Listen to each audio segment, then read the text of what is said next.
Welcome back to The Haunted Narrative, where the veil between the living and the dead is at its thinnest. If you crave true hauntings and spine-chilling tales, you're in the right place. Don't forget to subscribe, because the darkness always has more stories to tell. Tonight, we journey into one of the most infamous sites of paranormal history, Pendle Hill. Prepare yourself, because some spirits never rest.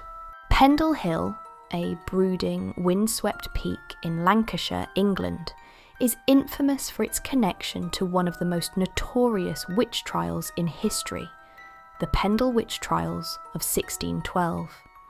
The accused, 10 of whom were executed, were alleged to have practiced dark magic, consorting with the devil to bring misfortune and death upon their neighbours. Their spirits, along with darker forces, are said to haunt the hill to this day.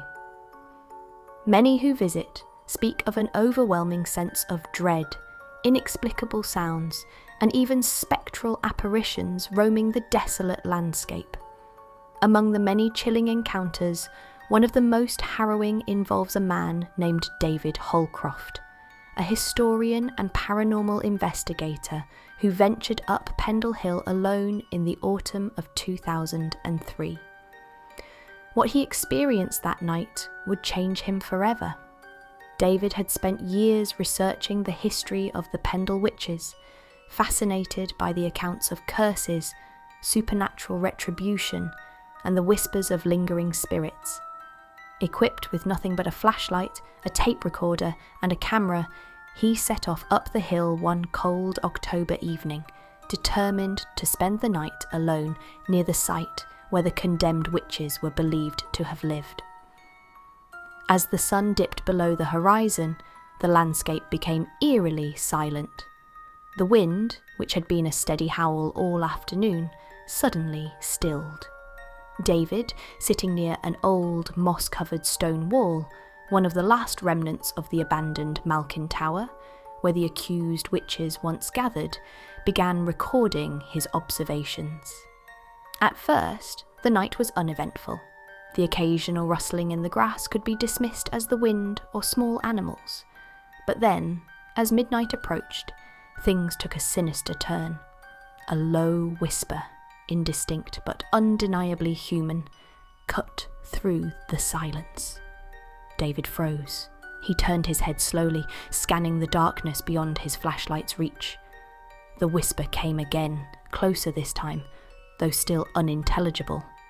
He fumbled for his recorder, pressing record with a shaking hand. "Is anyone here?" he called out. His voice echoed unnaturally in the still night air. Silence, then a child's laughter, soft, distant at first, but growing louder and more distinct, until it seemed to be just beyond the edge of the darkness. David's breath hitched. He knew the stories. Janet Device, a 9-year-old girl, had testified against her own family during the witch trials, condemning them to death. Some say her spirit, tormented by guilt, still roamed the hill. The laughter stopped abruptly, replaced by the sound of shuffling footsteps circling him in the darkness. His flashlight flickered, then died. Panicked, David fumbled in his bag for a spare battery. As he did, a force yanked the bag from his grasp, flinging it several feet away. He gasped, scrambling backward, his heart hammering against his ribs. Then, in the suffocating darkness, a figure emerged. A woman draped in tattered rags, her face gaunt and hollow-eyed, her lips twisted into a silent scream. She raised one bony hand and pointed directly at David. He couldn't move. Then came the voices, whispers, hissing, chanting in an ancient, guttural dialect. The air turned ice-cold, his breath fogging as if it were the dead of winter. The woman lurched forward. That was enough. David turned and ran. He tore down the hill, tripping, stumbling, feeling invisible hands grabbing at his clothes, unseen forces pushing him, clawing at his skin. The laughter returned, shrill and mocking, echoing inside his skull. By the time he reached his car, he was hyperventilating, drenched in sweat, his hands trembling so badly he struggled to get the key into the ignition. When the engine finally roared to life, he slammed his foot on the gas, speeding away from Pendle Hill without looking back. Days later, after recovering from the shock, David reviewed his recording. What he heard sent chills down his spine. Among the usual rustling and wind noises, there was something else.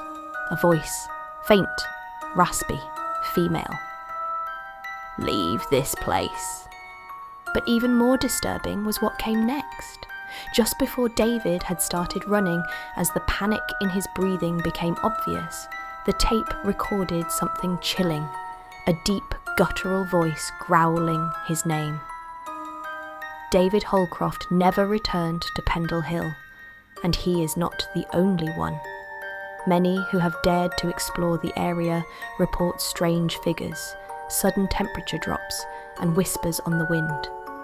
Some claim to have seen shadowy apparitions at dusk, watching from the hilltop, only to vanish when approached.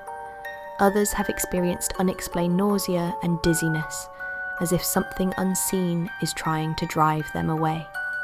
To this day, Pendle Hill remains one of England's most haunted locations, a place where history and horror collide, and where the spirits of the accused may never rest.